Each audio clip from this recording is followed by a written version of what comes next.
Hey Indianapolis Motor Speedway fans, Doug Boles here with you at the Indianapolis Motor Speedway, standing on the first tee of the golf course for another round of Behind the Bricks as we talk about our 18-hole Pete Dye designed golf course here at the Indianapolis Motor Speedway. In our last episode, we talked about the golf club and the history there. Today, we're going to talk about this magnificent golf course, but the history of golfing at the Indianapolis Motor Speedway that started in 1929. So come on, let's take a look and a walk around this beautiful golf course.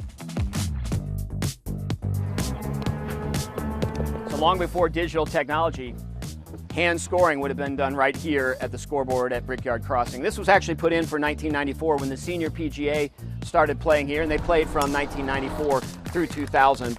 That wasn't the first tournament at the Indianapolis Motor Speedway. In fact, the first tournament at the Speedway was in 1960 when the PGA played here. They played from 1960 through 1968.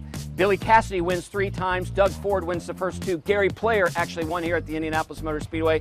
Arnold Palmer was runner-up in 1961. In addition, from 2017 through 2019, we had the Indy Women in Tech LPGA tournament here. And in fact, they also played in 1960 when the PGA was here. So lots of tournament play here at the Indianapolis Motor Speedway, and much of the scoring would have been seen right here on this scoreboard.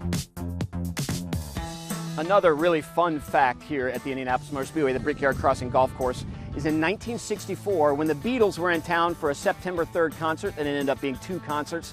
They stayed here because the Essex Hotel was bombed with fans. So they brought them out here to get them away from the fans. And then the next day, September 4th, they actually were out here playing golf. And if you look at that famous historic photo, they aren't actually using their putters as they're on the green. So you know that they weren't playing golf. But the Beatles stood right here on September 4th, 1964. So besides the fact that the golf course is beautiful at the Indianapolis Motor Speedway, what's made it special since 1929 are the holes that are actually inside the racetrack. And when you're standing here on the 7th tee box, this par 3 hole, maybe the most difficult hole at the Speedway. You can see the road course, you can see turn 2 of the oval, you see the pagoda, you see the beautiful work that our grounds crew does on the grass here and how they put logos in there to make it special. You know you're at the Indianapolis Motor Speedway when you play this golf course. Currently, there are 4 holes inside the Speedway, 7, 8, 9, and 10. Everything else is outside the Speedway. In 1929, there were 9 holes inside and 9 outside. And then in 1965, when the course was redone, there were 9 holes inside and 18 outside. It was actually a 27-hole course here at the Indianapolis Motor Speedway. But today, it's 18 holes, and this is number 7, and it's a tough one, but it's the best one. So we've had 3 versions of a golf course here at the Indianapolis Motor Speedway since that first one that Eddie Rickenbacker put in 1929.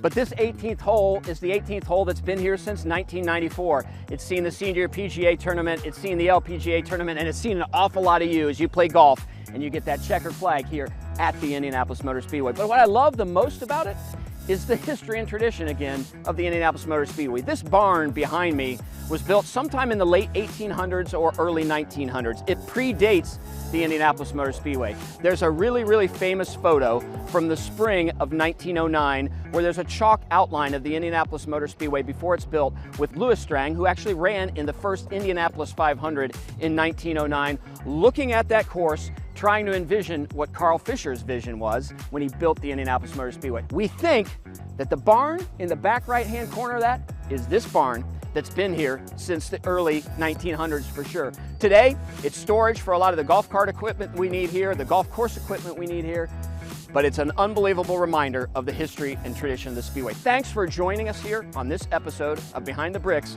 and the Brickyard Crossing Golf Course. I'll see you here with your golf clubs, or I'll see you in the grandstands for the next race here at the Indianapolis Motor Speedway.